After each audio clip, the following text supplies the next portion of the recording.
품격 있는 아재 여러분 안녕하십니까? 빨간 아재입니다. 광복절 특별사면을 앞두고 텔레그램 문자 한 통으로 정치권이 들썩이고 있습니다. 문자를 보낸 사람은 사면 권한을 남용하지 말라면서 대통령에게 경고한다고 했던 송원석 국민의힘 비대위원장입니다. 그리고 그 문자에 등장하는 4명 하나같이 뇌물, 횡령 등 비리 부패 사범입니다.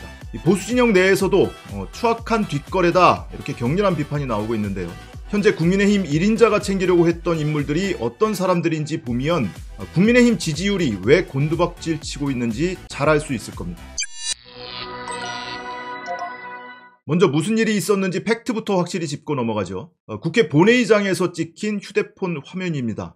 보낸 사람은 송원석 국민의힘 비대위원장 겸 원내대표, 그리고 받는 사람은 강훈식 대통령 비서실장입니다. 이 송원식 비대위원장이 이 문장 끝에 갈매기 웃음까지 이렇게 애교 섞인 참 징그러운 애교를 이렇게 선보였죠. 4명의 이름이 등장합니다. 안상수 전 인천시장 부인인 김모 씨, 정찬민 전 의원, 홍문종 전 의원, 심학봉 전 의원, 이들을 사면 복권시켜달라는 겁니다. 당연히 국민의힘 출신들입니다. 이 비판이 커지는 거는 이 4명의 면면 때문입니다. 자, 먼저 이 4명 중에 마지막에 등장하는 인물부터 살펴보겠습니다. 심학봉 전 의원이 누구냐? 국회의원 시절에 뇌물을 받아서 실형을 선고받은 사람입니다. 업자가 사업 청탁과 함께 수천만 원을 뇌물로 줬고, 그 뇌물을 전달하는 방식은 그 업체 직원 수백 명을 동원해서 10만 원씩 10만 원씩 10만 원씩 이렇게 후원금을 내는 것처럼 가장을 해서 쪼개기 후원을 했다. 그래서 징역 4년 3개월형을 선고받은 인물입니다.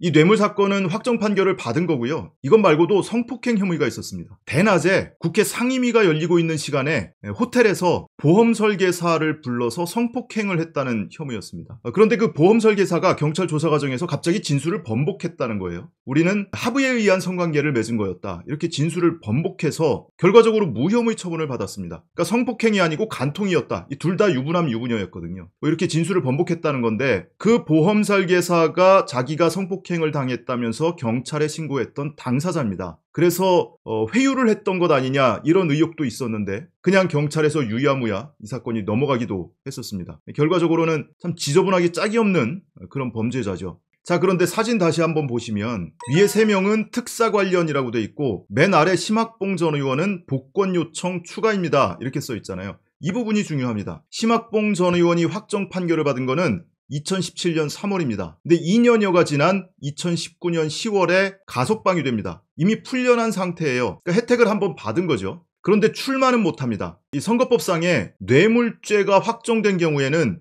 형 집행 종료 후에 10년 동안 선거에 출마를 할 수 없게 돼 있습니다. 이 형 집행 종료가 된 게 2020년 3월입니다. 그러니까 2030년까지는 선거에 출마를 할 수 없게 되는 거예요. 그러니까 사면이라는 거는 형을 면제해주거나 깎아주는 거고, 복권이라는 거는 그 범죄로 인해서 상실된 각종 자격, 예를 들면 피선거권, 공직 진출 또는 투표권도 마찬가지고요. 이런 자격이 상실된 사람에게 그 권한을 회복시켜주는 겁니다. 그러니까 이렇게 지저분한 인간을 내년 지방선거나 재보선에 출마시키려고 하는 겁니다. 심학봉 의원 고향이 경북 포항이고 국회의원을 했던 것이 경북 구미입니다. 막대기만 꽂아놔도 당선이 된다고 하는 이 TK 지역.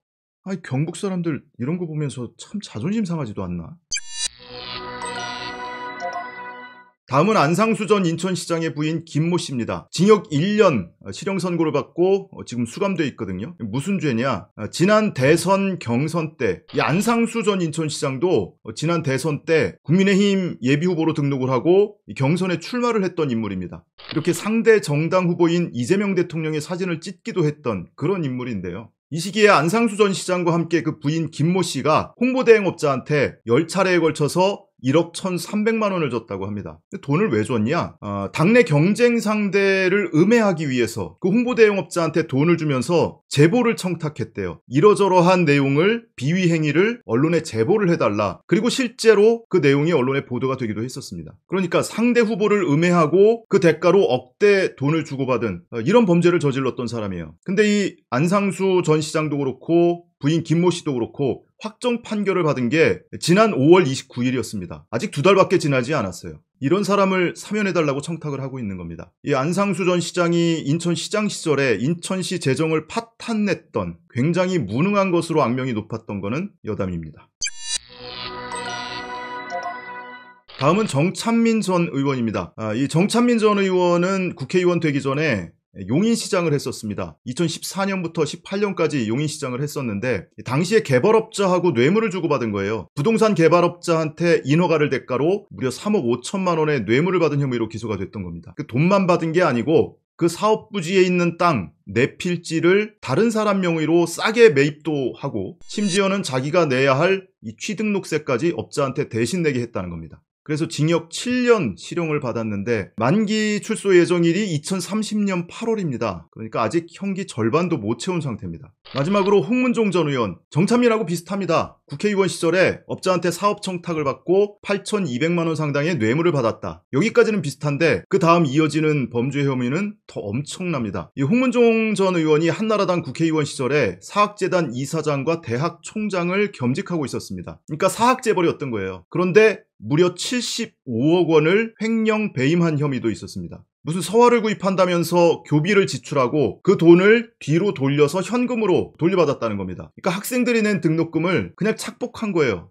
그래서 받은 형량은 징역 4년 6개월, 이렇게 전형적인 권력형 비리 플러스 사학비리까지 저지른 부패범죄였습니다. 이런 파렴치한 비리 정치인들을 사면 복권해달라고 하는 겁니다. 이 사람들이 민생사범입니까? 아니면 정치적 희생양입니까? 그것도 아니면 누구처럼 억울하게 재판을 받기라도 했습니까? 이런 사람들 사면해주면 국민통합의 보탬이 됩니까? 국민의힘에서도 이런 사람들 사면은 원하지 않는 것 같거든요. 지금 당내에서도 난리가 났잖아요. 결과적으로 무슨 이유인지 모르겠는데 송원석 국민의힘 비대위원장이 자기의 사적 민원을 해결하려고 한 것 아니냐. 이런 사람이 국민의힘 비대위원장과 무려 원내대표까지 겸직하고 있는 겁니다. 이런 가운데 송원석 비대위원장이 오늘 기자간담회를 가졌는데요. 이 생방송 도중에 쏟아지지는 않았습니다. 실시간 시청자가 100명도 안 됐으니까요. 눈에 띈 실시간 채팅 몇 개만 소개해드리겠습니다. 텔레그램이나 해명해라 언서가, 혁신한다고 해놓고 깔아뭉개고 전한길 출당도 안 시킨 송원석은 보수 망치는 역적이다. 그런데 잡범들을 왜 사면 요청했냐고, 이런 비판이 줄을 이뤘습니다. 자, 끝으로 이 송원석 비대위원장이 최근 회의 때마다 조국 전 대표 사면에 반대하는 발언을 이어가고 있는데요. 목적어만 빼고 그 발언 그대로 돌려드립니다. 국민 통합을 위한 대통령의 사면권 행사와 정면으로 배치됩니다. 정치적 희생양도 아니고 민생사범은 더더군다나 아닙니다. 파렴치한 권력형 범죄자에 불과합니다. 범죄자에게 임기 첫 광복절 사면권을 행사한다는 것은 대통령의 권한 남용이자 대한민국 사법 시스템에 대한 정면 도전입니다. 대통령의 사면권이 법여권 정치 세력 간의 정치적 거래, 정치적 흥정의 수단이 되어서는 안 됩니다.